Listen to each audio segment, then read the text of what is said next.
জাহান্নামীরা তাদের জাহান্নামে যাওয়ার এক নাম্বার কারণ বলবে লাম নাকু মিনাল মুসাল্লিন, আমরা মুসল্লি ছিলাম না। মুসল্লি কাকে বলে? সপ্তাহে একদিন মসজিদে হাজিরা দিলে সে মুসল্লি নয়। মুসল্লি তো মূলত সে যার অন্তরটা সব সময় নামাজের চিন্তায় বিভোর থাকে, যার অন্তর সর্বদা মসজিদের সাথে লাগোয়া থাকে। খাঁটি মুসল্লি যে তার অন্তর মসজিদের সাথে লাগোয়া থাকে, আর অন্তর যার মসজিদের সাথে লাগোয়া, নবীজি তার ব্যাপারে আলাদা ফজিলতের কথা বর্ণনা করেন। একটা দুইটা নয়, অনেকগুলো হাদিসের মধ্যে আসছে। নবীজি বলেন কিয়ামতের দিন সূর্যটা একেবারে নিকটে থাকবে, আল্লাহ তাআলার আরশের ছায়া ছাড়া কোথাও কোনো ছায়া থাকবে না। আল্লাহর আরশের ছায়ায় 7 শ্রেণীর মানুষ স্থান পাবে। এর মধ্যে এক শ্রেণীর মানুষ হলো রাজুলুন কলবুহু মুআল্লাকুন বিল মসজিদ। আরেক বর্ণনায় আসছে রাজুলুন কলবুহু মুআল্লাকুন ফিল মাসাজিদ, অর্থাৎ ওই মানুষ আরশের ছায়ায় স্থান পাবে যার অন্তর সর্বদা মসজিদের সাথে থাকতো। একটু বুঝে থাকলে জবাব দেন, বলেন তো যার অন্তর মসজিদের সাথে লাগোয়া সে কি নামাজ বাদ দিবে? সে তো প্রকৃত নামাজি হবে, নামাজি। এই জন্য আমাদেরকে নামাজি হতে হবে, মুসল্লি হতে হবে। মুসল্লি হলে শুধু যে পরকালের লাভ তা নয়। আমরা অনেক সময় বুঝি না, মনে করি শরীয়তের বিধিবিধান মানলে মনে হয় শুধু আখিরাতের লাভ, দুনিয়ার কোনো লাভ নাই। যারা ভাবে তাদের এই চিন্তাধারা ভুল। বরং কেউ যদি শরীয়তের পরিপূর্ণ হুকুম আহকাম মেনে চলে, তার দুনিয়ায়ও লাভ, আখিরাতেও লাভ। আল্লাহ রাব্বুল আলামিন কোরআনুল কারীমের মধ্যে বলেন ওয়া ইন্নামা তুওয়াফাউনা উজুরাকুম ইয়াওমাল কিয়ামাহ ফামান যুহজিহা আনিন নার ওয়া উদখিলাল জান্নাতা ফাকাদ ফাজ। আল্লাহ রাব্বুল আলামিন বলেন কিয়ামতের দিন প্রত্যেককে তার কর্মের পূর্ণ প্রতিদান দেওয়া হবে। সেই দিন যাকে আগুন থেকে বাঁচানো হবে, জান্নাতে প্রবেশ করানো হবে, আল্লাহ তাআলা বলেন ফাকাদ ফাজ, সে সফল হয়ে যাবে। তার মানে সফল হলো সে জান্নাতে যাবে যে, ব্যর্থ হলো সে জাহান্নামে যাবে যে। ওই যে ইয়াউমুল হাসর, যেই দিন সকলকে একত্রিত করা হবে, ওই দিন আমি আপনি দুনিয়ায় যেই কর্ম করেছি তার প্রতিদান আল্লাহ তাআলা দিবেন। সাথে সাথে দুনিয়ায় যত কর্ম আমরা করেছি, আমাদের কর্মের আমলনামাও সেই দিন আমাদের হাতে দিয়ে দেওয়া হবে। প্রত্যেকের কাছে তার দুনিয়ার কর্মের ফাইল, কিতাব, আমলনামা পৌঁছায় যাবে। কেউ বা ডান হাতে আমলনামা পাবে, কেউ বাম হাতে পাবে। আল্লাহ রাব্বুল আলামিন বলেন যারা ডান হাতে আমলনামা পাবে তাদের অভিব্যক্তি কেমন, অনুভূতি কেমন? আল্লাহ তাআলা বলেন ফাআম্মা মান উতিয়া কিতাবাহু বিয়ামিনিহি ফায়াকুলু হাউম ইকরাউ কিতাবিয়া ইন্নী যালামতু আন্নী মুলাকিন হিসাবিয়া। আল্লাহ রাব্বুল আলামিন বলেন সেদিন যারা ডান হাতে আমলনামা পাবে তারা আনন্দে খুশিতে অন্যান্যদেরকে বলবে ফায়াকুলু হাউম ইকরাউ কিতাবিয়া, এই তো আমার কিতাব, এই তো আমার আমলনামা, তোমরা পড়ো আমার কিতাব। সে ডান হাতে আমলনামা পেয়ে সফল। কেমন যেন সে ডান হাতে আমলনামা পাবার কারণটাও বলে দিবে। আল্লাহ রাব্বুল আলামিন সেই কথাও জানায় দেন, কেমন যেন সে বলবে শোনো, আমি ডান হাতে আমলনামা কেন পেয়েছি জানো? পাওয়ার কারণ হলো ইন্নী যানানতু আন্নী মুলাকিন হিসাবিয়া, কারণ আমি এই ব্যাপারে দৃঢ় বিশ্বাস রাখতাম যে আমাকে আমার দুনিয়ার কর্মের হিসাবের মুখোমুখি হওয়া লাগবে। এজন্য আমরা যারা দুনিয়ায় এই চিন্তা করি যে আমার দুনিয়ার প্রত্যেকটা কর্মের হিসাব আল্লাহর সামনে দেওয়া লাগবে, দুনিয়ায় এই চিন্তা যার যত বেশি, দুনিয়ার মধ্যে তার ভালো কাজ তত বেশি, ঠিক কিনা বলে? আবার আরেকদল বাম হাতে আমলনামা পাবে, ইচ্ছা করলেই বাম হাতে আমলনামা নিতে পারবে না। আমলনামা বুক চিয়ে তার হাতটাকে পেছন দিকে নেওয়া হবে আর বাম হাতের মধ্যে আমলনামা দেওয়া হবে। এইবার ওই লোকটার অভিব্যক্তি বক্তব্য কেমন হবে? ওই লোকটা বলবে, ওয়া আম্মা মান উতিয়া কিতাবাহু বিশিমালি ফায়াকুলু ইয়া লাইতানি লাম উতা কিতাবিয়া ওয়া লাম আদরি মা হিসাবিয়া। আল্লাহ রাব্বুল আলামিন বলেন, বাম হাতে যে আমলনামা পাবে সে বলবে, ইয়া লাইতানি লাম উতা কিতাবিয়া, হায় আমার দুর্ভোগ, আমি যদি এই কিতাব না পাইতাম কতই না ভালো হতো। ওয়ালাম আদরি মা হিসাবিয়া, আমি যদি আমার হিসাবটা না জানতাম কতই না ভালো হতো। মোট কথা হলো, ডান হাতে যিনি আমলনামা পাবেন তিনি জান্নাতি, আর বাম হাতে যিনি আমলনামা পাবেন পাপের কারণে অবশ্যই তাকে জাহান্নামের শাস্তি ভোগ করা লাগবে। আল্লাহ রাব্বুল আলামিন সেই কথাই বলেন, কুল্লু নাফসিন বিমা কাসাবাত রাহিনা ইল্লা আসহাবাল ইয়ামিন। আল্লাহ তাআলা বলেন, প্রত্যেকে তার কর্মের নিকটে দায়বদ্ধ। মুফাসসিরিনে কেরাম বলেন, এখানে উদ্দেশ্য হলো প্রত্যেকটা পাপী তার পাপ কর্মের কারণে জাহান্নামের মধ্যে আবদ্ধ থাকবে। কারণ মানুষ যেই কর্ম করে সেই কর্মের পাওনা পাওয়াটা তার জন্য লাজিম হয়ে যায়। এই জন্য পাপী তার পাপ কর্মের কারণে জাহান্নামের মধ্যে আবদ্ধ থাকবে, আটক থাকবে। ইল্লা আসহাবাল ইয়ামিন, তবে যারা ডান হাতে আমলনামা পেয়েছে তারা নয়। কারণ ডান হাতে যারা আমলনামা পাবে তারা জান্নাতি। জান্নাতে যাওয়ার আগ পর্যন্ত হাসরের ময়দানে সকলে চিন্তিত ভীত থাকবে। জান্নাতে যাওয়ার পর আর কারো কোনো চিন্তা নাই, কারণ সেখানে শুধু সালাম, শান্তি আর শান্তি। তাফসীরে ইবনে কাসীরের মধ্যে আসছে, জান্নাতি জান্নাতে যাবার পর দুনিয়ার সব পরিচিত মানুষদেরকে সে খুঁজতে থাকবে।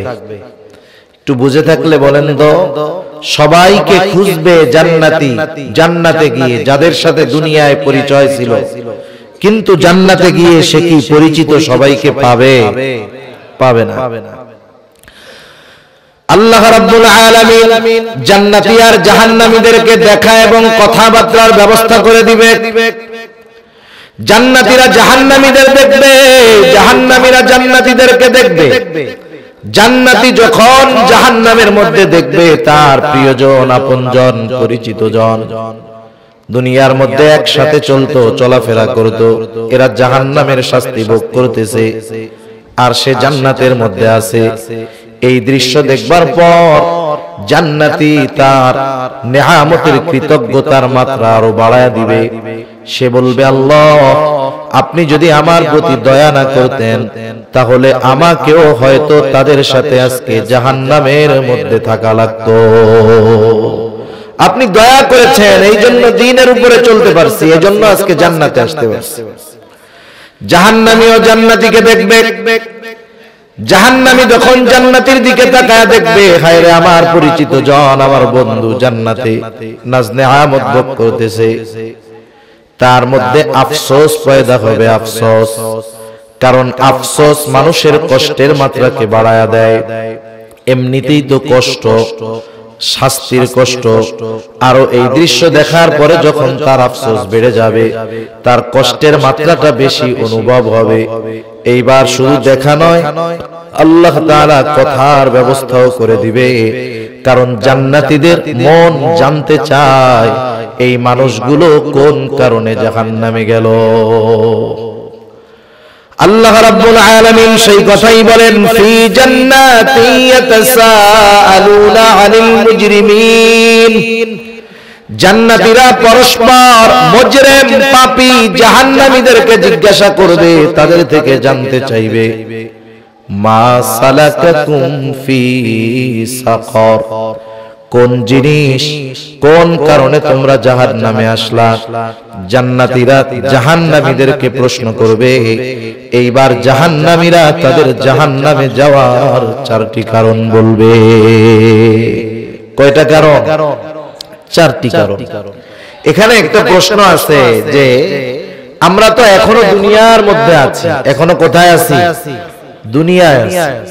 তাহলে জান্নাতি জাহান্নামী এদের মধ্যে যে কথাবার্তা হইল, আল্লাহ তাআলা এটা পেলেন কোথায়?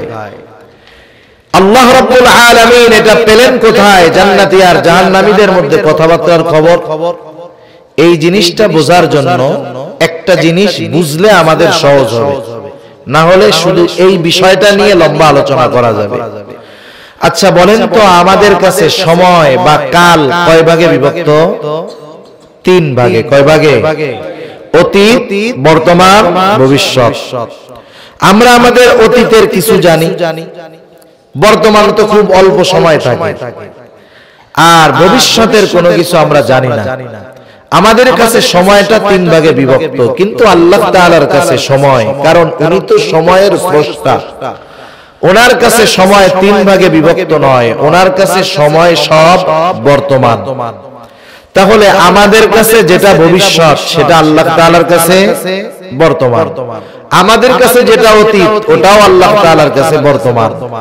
সেজন্য কি হবে না হবে সব আল্লাহ তাআলা জানেন। এতটুকু জেনে রাখলে যথেষ্ট। এবার জাহান্নামীরা তাদের জাহান্নামে যাওয়ার কারণগুলো বর্ণনা করবে। আমরা শুধু কারণগুলো শুনবো, শোনার মধ্যে জানার মধ্যে সীমাবদ্ধ রাখবো না, বরং কথাগুলো শুনে আমলে পরিণত করার চেষ্টা করব। আমরা শুনি কিন্তু আমল করি কম, কারণ আমলের নিয়তে আমরা শুনি না, আমরা আমলের নিয়তে শুনবো। মনে করেন একটা লোকের হাতের মধ্যে একটা ছোট ঘা হয়েছে, ঘা চিনেন তো আপনারা? ঘা সাধারণভাবে গ্রামের মানুষ ছোটখাটো ফোড়া ঘা এগুলাকে কোনো গোনাই ধরে না, চিন্তা করে যে হায় রে উঠছে, ওইটা 10 দিন পরে এমনি সেরে যাবে। আর যদি ডায়াবেটিস না থাকে কোনো টেনশন নাই। এবার 10 দিন পার হয়ে 1 মাস, 2 মাস, 3 মাস, 4 মাস, ঘা সারে না।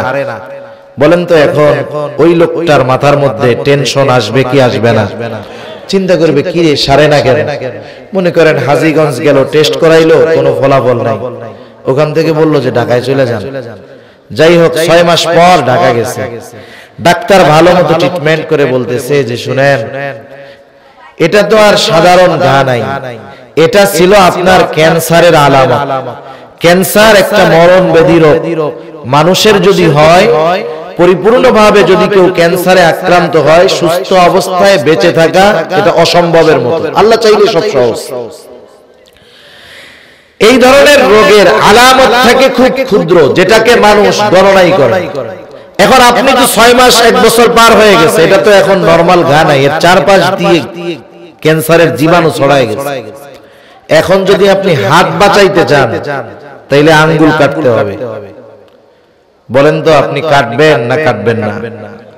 টাকা দিবেন, হসপিটালে থাকবেন, আঙ্গুল কাটবেন, সুস্থ হওয়ার পরে আবার আনন্দের সাথে বলবেন ডাক্তার কত ভালো, সুন্দরভাবে আঙ্গুলটা কেটে দিছে, প্রশংসাও করবেন, অথচ আঙ্গুল একটা দিছে কাইটা। তার মানে হাত বাঁচানোর জন্য আঙ্গুল কাটতে আপনি আমি দ্বিধাবোধ করব না। ডাক্তার যদি বলে আপনার জীবন বাঁচাতে হলে গোটা হাত কেটে ফেলতে হবে, কি করব? আনন্দের সাথে টাকা দিয়ে হাত কাটাবো। তাহলে দেখেন জীবন বাঁচানোর জন্য হাতের মায়া ত্যাগ করতে আমরা দ্বিধাবোধ করি না, কিন্তু জাহান্নাম থেকে বাঁচার জন্য দুনিয়ার কিছু মন্দ কাজ ত্যাগ করতে যদি আমাদের বলা হয়, আমরা গো ধরে বসে থাকি যে যা হয় হোক, আমি এটা করব না তো করবই না। এমন নয়, আমরা সবাই জাহান্নাম থেকে বাঁচতে চাই, কারণ সফলতা তো জাহান্নাম থেকে বেঁচে জান্নাতে যেতে পারলে, ঠিক কিনা বলেন? এটাই আসল সফলতা। এজন্য আমাদের এগুলোও জানার দরকার, জাহান্নামে কেন যাওয়া লাগবে। জাহান্নামীরা তাদের জাহান্নামে যাওয়ার 1 নাম্বার কারণ বলবে লাম নাকু মিনাল মুসাল্লিন, আমরা মুসল্লি ছিলাম না।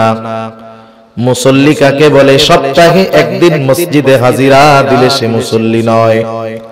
মুসল্লি তো মূলত সে যার অন্তরটা সবসময় নামাজের চিন্তায় বিভোর থাকে, যার অন্তর সর্বদা মসজিদের সাথে লাগোয়া থাকে। খাঁটি মুসল্লি যে তার অন্তর মসজিদের সাথে লাগোয়া থাকে, আর অন্তর যার মসজিদের সাথে লাগোয়া, নবীজি তার ব্যাপারে আলাদা ফজিলতের কথা বর্ণনা করেন। একটা দুইটা নয়, অনেকগুলো হাদিসের মধ্যে আসছে। নবীজি বলেন কিয়ামতের দিন সূর্যটা একেবারে নিকটে থাকবে, আল্লাহ তাআলার আরশের ছায়া ছাড়া কোথাও কোনো ছায়া থাকবে না। আল্লাহর আরশের ছায়ায় 7 শ্রেণীর মানুষ স্থান পাবে। এর মধ্যে এক শ্রেণীর মানুষ হলো রাজুলুন কলবুহু মুআল্লাকুন বিল মসজিদ। আরেক বর্ণনায় আসছে রাজুলুন কলবুহু মুআল্লাকুন ফিল মাসাজিদ, অর্থাৎ ওই মানুষ আরশের ছায়ায় স্থান পাবে যার অন্তর সর্বদা মসজিদের সাথে থাকতো। একটু বুঝে থাকলে জবাব দেন, বলেন তো যার অন্তর মসজিদের সাথে লাগোয়া সে কি নামাজ বাদ দিবে? সে তো প্রকৃত নামাজি হবে, নামাজি। এই জন্য আমাদেরকে নামাজি হতে হবে, মুসল্লি হতে হবে। মুসল্লি হলে শুধু যে পরকালের লাভ তা নয়। আমরা অনেক সময় বুঝি না, মনে করি শরীয়তের বিধিবিধান মানলে মনে হয় শুধু আখিরাতের লাভ, দুনিয়ার কোনো লাভ নাই। যারা ভাবে তাদের এই চিন্তাধারা ভুল। বরং কেউ যদি শরীয়তের পরিপূর্ণ হুকুম আহকাম মেনে চলে, তার দুনিয়ায়ও লাভ, আখিরাতেও লাভ। নামাজ পড়লে লাভ কি? নামাজ পড়লে দুনিয়ার অনেক লাভ আছে। দুনিয়ায় আমরা যার জন্য কষ্ট পরিশ্রম করি, নামাজ পড়লে সেটা পাওয়া যায়। আল্লাহ রাব্বুল আলামিন বলেন দুনিয়ার লাভ কি? আল্লাহ তাআলা বলেন ওয়া'মুর আহলাকা বিস-সালাতি ওয়াসতাবির আলাইহা লা নাসআলুকা রিজকা। আল্লাহ তাআলা বলেন তুমি তোমার অধীনস্থদেরকে নামাজের আদেশ করো, তুমিও তার উপরে অটল থাকো। মানে ঘরের মানুষদেরও মুসল্লি বানাও, তুমিও মুসল্লি হও। তাহলে লাভ কি? আল্লাহ রাব্বুল আলামিন বলেন বান্দা লা নাসআলুকা রিজকা, আমি তো তোমার কাছে কোনো রিজিক চাই না, বরং তুমি মুসল্লি, ঘরের মানুষ মুসল্লি, তুমি নামাজি, ঘরের মানুষ নামাজি। নাহনু নারযুকুকা, তোমরা সকলে নামাজি হওয়ার কারণে আমি আল্লাহ তোমাকে রিজিক দিয়ে দিব। এখানে একটা সূক্ষ্ম বিষয় আছে। অনেক সময় অনেকে বিভিন্ন জায়গা থেকে আমাদের বলে আর কি, এরকম হুজুর উপার্জন তো কম করি না, বরকত হয় না। প্রবাস থেকে অনেক ভাই বলে, এরকম মেসেজ দেয়, হুজুর উপার্জন তো অনেক করি, নামাজ কালাম পড়ি, কিন্তু বরকত হয় না। তো বললাম নামাজ কালাম তো পড়েন, ইনকামও ভালো করেন, আপনার ঘরের মানুষ যারা, আপনার অধীনস্থ যারা, এরা কি নামাজ পড়ে? তখন বলে পড়তে বলি হুজুর, ঠিক মতো পড়ে না। এই আয়াতের আলোকে এটা বোঝা যায় যে আপনি দিনদার, নামাজ কালাম পড়েন, চাকরি বাকরি ব্যবসা করতেছেন, আপনার ঘরের মানুষ কিন্তু নামাজি না। ওরা নামাজি না হওয়ার কারণে আপনার রিজিকের মধ্যে আল্লাহ তাআলা সংকীর্ণতা দিবে। আর যদি তারাও নামাজি, আপনিও নামাজি, এর বরকতে আল্লাহ তাআলা আপনার আমার রিজিকের মধ্যে বরকত দিবে। সুবহানাল্লাহ। সেজন্য আমি নামাজি যদি হই, ঘরের মানুষ যদি নামাজি হয়, দুনিয়ারও লাভ, আখিরাতেরও লাভ, জাহান্নাম থেকে বাঁচা যাবে। এর চাইতে বড় লাভ আর কি হতে পারে? সেজন্য আমরা নামাজি হব, ঘরের মানুষদেরকেও নামাজি বানাবো। 2 নাম্বার কারণ জাহান্নামীরা জাহান্নামে যাওয়ার, তারা বলবে ওয়ালাম নাকু নুতঈমুল মিসকিন, আমরা মিসকিনদেরকে খাবার দিতাম না। সাধারণভাবে মানুষ যদি মানুষকে খানা খাওয়ায়, এটা ফজিলতের কাজ।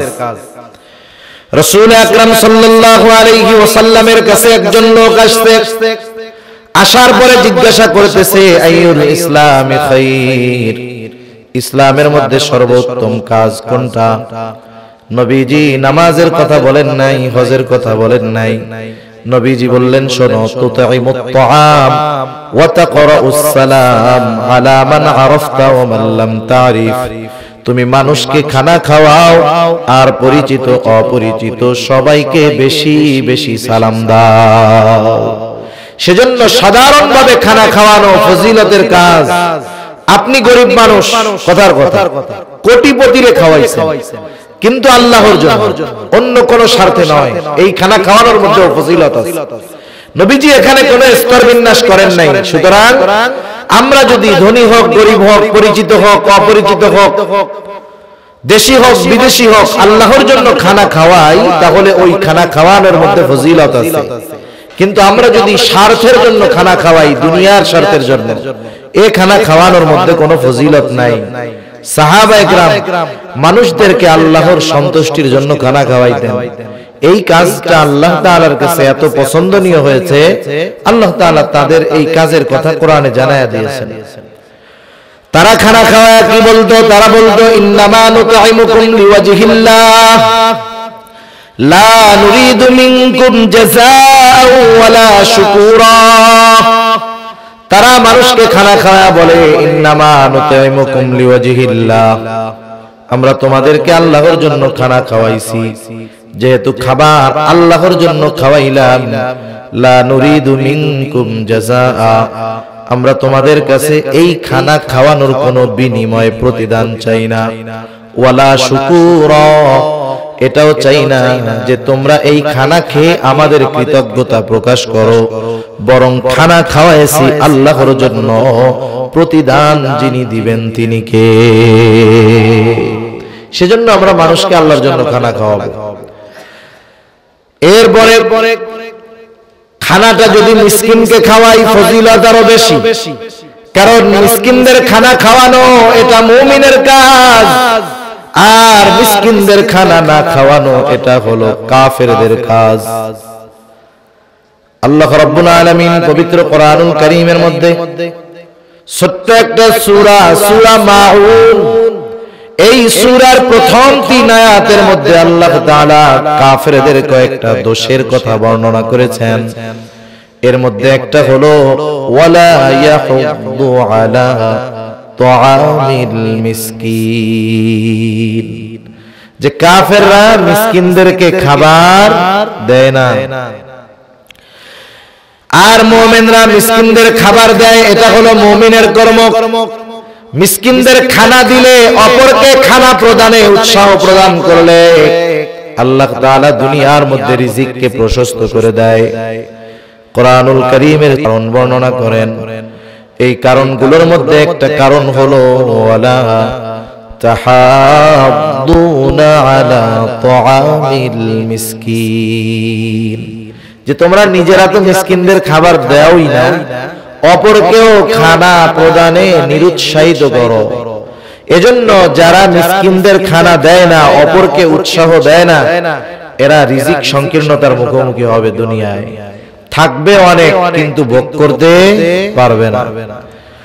এজন্য এই আয়াতের আলোকে মুফাসসিরিনে কেরাম বলেন, কোন ব্যক্তি যদি মিসকিনদের খানা দেয়, সাথে সাথে অপরকেও উৎসাহ প্রদান করে, তাহলে আল্লাহ তাআলা তার রিজিককে প্রশস্ত করে দিবেন। সুবহানাল্লাহ। এখন এই মিসকিন যদি আমার আপনার প্রতিবেশী হয়, প্রতিবেশী, তাহলে খানা খাওয়ানো শুধু ফজিলতের কাজ না, ঈমান সম্পৃক্ত কাজ। কারণ রাসূলুল্লাহ সাল্লাল্লাহু আলাইহি ওয়াসাল্লাম বলেন, ওই ব্যক্তি মুমিন নয় যে নিজে পেট পুরে খায় আর তার প্রতিবেশী অভুক্ত থাকে, ওই ব্যক্তি মুমিন নয়। তাহলে চিন্তা করে দেখেন, প্রতিবেশীর ব্যাপারে আমাদের কতটা সচেষ্ট, সতর্ক থাকার দরকার। আমরা মিসকিনদের খানা দিব, ওই মিসকিন যদি আমার আপনার প্রতিবেশী হয়, তার প্রতি আমরা সর্বোচ্চ খেয়াল রাখবো। তাহলে তারা জাহান্নামে যাওয়ার দ্বিতীয় কারণ বলছে, আমরা মিসকিনদের খানা দিতাম না, আমরা মিসকিনদের খানা দিব। আর 5-7 মিনিট শেষ হয়ে যাবে। 3 নাম্বার কারণ জাহান্নামে যাওয়ার, ওয়া কুন্না নাখুযু মা'আল খায়িদিন, আমরা অনর্থক মজলিসে যারা লিপ্ত থাকতো তাদের সাথে আমরা বসতাম। সেই জন্য আমাদের দেশে বিশেষ করে চায়ের দোকানগুলো অনর্থক মজলিসের একটা আখড়া। কাম কাজ নাই, সকাল বেলা গিয়ে, দুপুর বেলা গিয়ে, মধ্যরাত পর্যন্ত চায়ের দোকানে বসে থাকে। এমন অনেক আল্লাহর বান্দা আছে না নাই? অনেক আছে। জিজ্ঞাসা যদি করা হয় কেন বসে আছে, বলে সময় কাটে না, টাইম আছে তো অনেক, টাইম কাটে না, এই জন্য চার দোকানে বসে সময় কাটাই। আহারে, একটু চিন্তা করেন, একটা মোমবাতিতে যখন আগুন লাগায় দেওয়া হয়, মোমবাতি কি বড় হয় না ছোট হয়? হায়াত নামক মোমবাতিতে তো আগুন লাগায় দেওয়া হয়েছে, খালি কমতেছে, আস্তে আস্তে মৃত্যুর দিকে আমরা যাচ্ছি। এই ফিলিংস, এই অনুভূতি আমাদের মধ্যে নাই। শয়তান এই চিন্তা আমাদের থেকে দূর করে দিচ্ছে। মরতে হবে, এটা হলো চিরন্তন সত্য। দুনিয়ার অনেক সত্য অনেক মানুষ বিশ্বাস করে না। যেমন আসমান জমিনের স্রষ্টা আল্লাহ, আমাদের স্রষ্টা আল্লাহ, এটা যে সত্য কোনো সন্দেহ আছে? এরপরেও এই সত্য কি সবাই বিশ্বাস করে? করে না। নাস্তিকেরা বিশ্বাস করে না, বিশ্বাস নিজেরা তো করে না, আমাদেরকে দিয়েও আবার করাতে চায়। এজন্যই তো বইয়ের মধ্যে লেখা দিতে চাচ্ছে, পাঠ্যপুস্তকে লিখে দিয়েছে যে মানুষ বানর থেকে পরিবর্তন বিবর্তনের মাধ্যমে এরপরে মানুষ। নাউজুবিল্লাহ। আর আমাদের স্রষ্টা আল্লাহ, এটা সত্য, অথচ এই সত্যটা দুনিয়ার অনেক মানুষ বিশ্বাস করে না। কিন্তু মাউত, মৃত্যু এমন একটা সত্য, একটা নাস্তিক দেখান যে অবিশ্বাস করে? আছে? এটা হলো ইউনিভার্সাল ট্রু, চিরন্তন সত্য, সন্দেহাতীত সত্য, কোনো ইখতিলাফ মতভেদ এই মৃত্যু নিয়ে নাই। অথচ এই সত্যটার ব্যাপারে আমরা সবচেয়ে বেশি গাফেল। এজন্য নবীজি বলছেন, আকসিরু যিকরা হাদিমিল লাযযাত ইয়ানি আল মাউত, তোমরা বেশি বেশি ওই জিনিসের স্মরণ করো যে জিনিস সকল সাপকে বিনষ্ট করে দেয়। আফসোসের কথা কি বলবো, আমার অঞ্চলে গ্রামের মধ্যে দেখি গেলে যে আমার মুরব্বী বাবারা, ওনারা বেশিরভাগ সময় এই দোকানগুলোয় বসে আড্ডা দিয়ে সময় কাটান।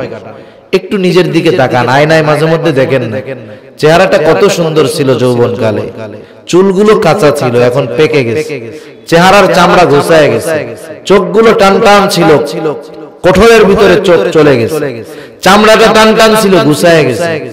আগে কত দৈহিক শক্তি ছিল, কিছুই নাই। তার মানে এগুলো বারবার দেখেন, একটু মৃত্যুর চিন্তা করেন, তাইলে সময়ের মূল্যটা বুঝে আসবে। না হলে অনর্থক মজলিসের মধ্যে বসে গীবত, অশ্লীল কর্মকাণ্ড, টেলিভিশন দেখা, জীবনের শেষ সময়গুলো যদি গুনার মধ্যে কেটে যায়, এর চাইতে দুঃখের আর কিছু হইতে পারে না। ঠিক কিনা বলেন? এজন্য আশরাফ আলী থানভী রাহমাতুল্লাহি আলাইহি বলতেন, তোমরা এমন কোন মজলিসের মধ্যে বসবা না যেই মজলিসের মধ্যে দুনিয়া অথবা আখিরাতের কোনো উপকার নাই। যেখানে দুনিয়ার কল্যাণ আছে, বৈধ কল্যাণ, আপনি সেখানেও বসেন, তাও তো ভালো। যেখানে আখিরাতের কল্যাণ আছে আপনি সেখানে বসেন, এটা তো আরো ভালো। কিন্তু এর বাইরে যে মজলিসগুলো, এগুলো আমাদের জাহান্নামে যাওয়ার কারণ হতে পারে। আর আমার যুবক ভাই যারা আছেন, ওনারা তো ডিজিটাল মজলিসের মধ্যে আছেন, স্মার্ট মজলিসের মধ্যে আছেন, মোবাইল দিয়ে। একটু চিন্তা করে দেখেন, হায়াত থেকে সময় মাইনাস হইতেছে, মাইনাস হচ্ছে। আজকে কেউ কেউ 10-12 ঘন্টা নিজের মোবাইল চালানোকে জীবনের গুরুত্বপূর্ণ কাজ বানায় নিয়েছে। কেউ 10-12 ঘন্টা চায়ের দোকানে বসে থাকাকে সে জীবনের গুরুত্বপূর্ণ কাজ বানায় নিয়েছে। কেউ টেলিভিশনের সামনে বসে খেলা দেখাকে জীবনের গুরুত্বপূর্ণ কাজ বানায় নিয়েছে। আসলে আমাদের জীবনের সবচেয়ে গুরুত্বপূর্ণ কাজগুলো কি, এগুলো আমরা নিজেরাও জানি না, করব কোত্থেকে? হায়াত মৌতের মালিক আল্লাহ। কিন্তু বলেন তো, আমরা এখানে যে কয়জন আছি, আমরা যদি জানতে পারি যে 3 ঘন্টা পর আমাদের সবার মরতে হবে, হায়াত আছে কয় ঘন্টা? 3 ঘন্টা। কি করবেন? মোবাইল যে 14 ঘন্টা চালায়, ও চিন্তা করবে 3 ঘন্টা পরে তো মরে যাবো, আর 2 ঘন্টা মোবাইল চালাই, এই চিন্তা করবে? না না। চার দোকানে যে বৈশা 10 ঘন্টা থাকে, ও চিন্তা করবে মইরা তো যাবো, 2 ঘন্টা চার দোকানে থাকে। কি চিন্তা করবে? তখন এখান থেকে কেউ বের হবে না, মসজিদে যাবে, বাড়িতেও যাবে না, ওযু করবে, পবিত্রতা অর্জন করবে, মসজিদে ঢুকবে, কোরআন পড়বে, তাওবা করবে, আল্লাহর কাছে মাফ চাইবে, নামাজ পড়বে, হয়তো 2 রাকাত নামাজ পড়বে, ওই 2 রাকাত নামাজ তার গোটা জিন্দেগীর শ্রেষ্ঠ নামাজ হবে। ঠিক কিনা বলেন? হয়তো তাওবা করবে, ওই তাওবা তার গোটা জিন্দেগীর শ্রেষ্ঠ তাওবা হবে। হয়তো একটু কোরআন পড়বে, এই কোরআন তিলাওয়াতটুকু তার জীবনের শ্রেষ্ঠ তিলাওয়াত হবে। তাহলে আমার জীবনের সবচেয়ে গুরুত্বপূর্ণ কাজ কোনটা, এটা যদি আমাকে বের করতে হয়, এই চিন্তা করতে হবে যে আমি 3 ঘন্টা পর মারা যাব, হায়াত শেষ। ইমানদার এই মুহূর্তে আমি কি কাজগুলো করতাম, ওই কাজগুলোই আমার আপনার জীবনের সবচেয়ে গুরুত্বপূর্ণ এবং শ্রেষ্ঠ কাজ। আমি তো আপনাদের জোর করে কিছু করায় দিতে পারবো না। আমি আপনাদের অন্তরের মধ্যে কথাগুলো যেন যায় এজন্য বলতে পারি, এর চাইতে বেশি কিছু আমার করার নাই। সেজন্য অনুরোধ থাকবে, অনর্থক মজলিসে বসে সময় নষ্ট করে আমি আপনি আখিরাতকে বরবাদ করব না। কারণ সময়ের মূল্য যারা বেঁচে আছে তারা বুঝে না, যে মরে গেছে সে বুঝে। কারণ যে দুনিয়াতে সময় পাওয়ার পরেও ভালো কাজ করলো না, নেক কাজ করলো না, সে মারা যাওয়ার পরে একটু সময়ের জন্য আফসোস করবে, আল্লাহ তাআলার কাছে বলবে ফায়াকুলা রব্বি লাউলা আখরতানি ইলা আজালিন করিব فأصدق وأكن من الصالحين। আফসোস করবে, বলবে আমার রব লাউলা আখরতানি ইলা আজালিন করিব, আমাকে একেবারে অতি অল্প সময়ের জন্য আবার যদি একটু অবকাশ দেওয়া হতো, একটু সময় যদি দেওয়া হতো, দুনিয়ায় যাওয়ার সুযোগ যদি দেওয়া হতো, ফাআসসাদদাক ওয়া আকুম মিনাস সালিহিন, আমি দুনিয়ায় গিয়ে দান সাদকা করতাম, শুধু তাই না এত ভালো কাজ করতাম, নেক আমল করতাম, ফাআসসাদদাক ওয়া আকুম মিনাস সালিহিন, আমি সৎ কর্মশীলদের অন্তর্ভুক্ত হয়ে যেতাম। বলেন, মৃত মানুষ যারা দুনিয়ায় ভালো কাজ করে নাই, ওরা মরার পরে আফসোস করে একটু সময়ের জন্য। এটা তো আমরা জানি না, আল্লাহ জানেন, আমাদেরকে জানায়াও দিলেন। এখন বলেন, আমি আপনি বেঁচে আছি, এখনো হায়াত আছে, সময় আছে, সুস্থ আছি, অথচ এই সুস্থ হায়াতের মূল্যায়ন করতেছি না, সময়ের মূল্যায়ন করতেছি না, অথচ মারা যাওয়ার পর আফসোস করলেও একটু সময় পাওয়া যাবে। সেজন্য দুনিয়ার হায়াত কম, কিন্তু হায়াতের দাম অনেক বেশি। এগুলো আমরা অনর্থক কাজে ব্যয় করে নষ্ট করব না, আল্লাহ বুঝবার তৌফিক দান করুন। 4 নম্বর, তারা জাহান্নামে যাওয়ার কারণ ওয়া কুন্না নুকাযযিবু বিয়াউমিদ্দিন, যে আমরা কিয়ামতের দিবসকে অস্বীকার করতাম। পরকাল হলো এমন এক জিনিস, পরকালের বিশ্বাস যার মধ্যে যত বেশি, যত গভীর, দুনিয়ার মধ্যে তার চাল চলন আমল ভদ্রতা তত বেশি সুন্দর। কারণ ওই যে চিন্তা যে দুনিয়ায় হয়তো জবাবদিহিতা করা লাগবে না, কিন্তু কিয়ামতের মধ্যে তো জবাবদিহিতা করা ছাড়া কোনো, দেওয়া ছাড়া কোনো উপায় থাকবে না। এভাবে আখিরাতের বিশ্বাস অন্তরের মধ্যে দৃঢ়ভাবে গেঁথে নেওয়া। এভাবেই চলতেছে আমাদের দুনিয়া। নামাজ পড়ি নাই, মিসকিনদের খানা দেই নাই, অনর্থক মজলিসের মধ্যে সময় কাটাইলাম, কিয়ামতের প্রতি অবিশ্বাসী ছিলাম। এভাবে চলছে দুনিয়া। হাত্তা আতানাল ইয়াকিন, দৃঢ় সত্যের আগমন ঘটলো, মৃত্যুর আগমন ঘটলো, মারা গেলাম, বদআমলের কারণে জাহান্নামী হইলাম। আর আল্লাহ তাআলাও জানায় দেন ফামা তানফাউহুম শাফাআতুশ শাফিঈন। এই যে বাম হাতে আমলনামা পাইয়া এই কারণগুলোর জন্য যারা জাহান্নামে গেল, আল্লাহ তাআলা বলেন তাদের জন্য কোনো সুপারিশকারী নাই, তাদের ব্যাপারে কোনো সুপারিশ কবুল করা হবে না। সেজন্য সম্মানিত উপস্থিতি, আসলে মূল কথা হলো কি, যে দুনিয়ার মধ্যে মতভেদ, মতাদর্শ থাকবে। যদি আরেকজনের মতটা কোরআন সুন্নাহর আলোকে হয়, সে যদি ওইটার উপরে চলে, আমারটাকে যদি সে নেগলেক্ট না করে, অস্বীকার না করে, সে চলতেছে, আমার তার সাথে গ্যাঞ্জামের কোনো দরকার নাই। দুঃখটা হলো তখন যখন নিজের মতকে প্রতিষ্ঠা করতে গিয়ে বাকিগুলোকে ধুয়ে মুছে সাফ করে দিতে চায়, তখন কথা না বলেও আর উপায় থাকে না। সেজন্য অনেক সময় আমরা বলি, কিন্তু আরেকটা বিষয় যে আমরা এই বিষয়গুলোর কারণে কোনো সময় কারোর সাথে দ্বন্দ্ব, খারাপ আচরণ করব না। আমাদের যদি নিজেদের মধ্যে কোনো প্রবলেম থাকে, সমস্যা থাকে, বিজ্ঞ উলামায়ে কেরাম আছেন যারা এই ইখতিলাফি মাসআলাগুলোর বিষয়ে আলোচনা করেন। আপনারা আলাদাভাবে ফিকহি সেমিনার করবেন, সেখানে যার যে মত আছে প্রত্যেকেরটা উপস্থাপন করবে, তাহলে ফিতনা ফাসাদ হবে না। ওয়াজ মাহফিল, তাফসীর মাহফিলের মধ্যে আমরাও চেষ্টা করি এইভাবে কথা বলা, যাতে মানুষ দ্বীনের পথে আসে। বেনামাজি যেন একটু জীবনটাকে বুঝতে শিখে যে আমার হায়াতটা কেন আল্লাহ দুনিয়ায় পাঠাইলেন, আমার কি করণীয়, এগুলো যেন মানুষের মধ্যে ঢুকে একটু পরিবর্তন হয়, এই চেষ্টাটা আমরা করি। আপনারা যদি কথাগুলো নেন, শুনেন, জীবন পরিবর্তন করেন, মসজিদমুখী হন, তাহলে আয়োজক কামিয়াব, যিনি আমল করলেন কামিয়াব, যিনি বললেন তিনিও কামিয়াব। আল্লাহ সুবহানাহু ওয়া তাআলা আমাদের সবাইকে কথাগুলো বুঝবার, আমল করবার তৌফিক দান করুন। সকলে বলি আমিন। যেহেতু আগামী দিনও মাহফিল আছে, আপনারা আসবেন, আপনাদের আত্মীয় স্বজন, বন্ধু বান্ধবদেরকেও আসতে বলবেন। আল্লাহ সুবহানাহু ওয়া তাআলা যা কিছু কথা হলো, আল্লাহ তাআলা প্রয়োজনীয় কথাগুলো আমাদের সকলকে আমলে পরিণত করার তৌফিক দান করুন। আছে কিছু বলবে?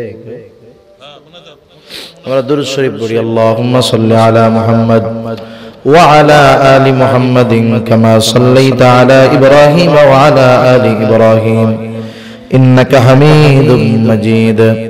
আল্লাহুম্মা বারিক আলা মুহাম্মাদিন ওয়া আলা আলি মুহাম্মাদ কামা বারাকতা আলা ইব্রাহিম ওয়া আলা আলি ইব্রাহিম ইন্নাকা হামিদ।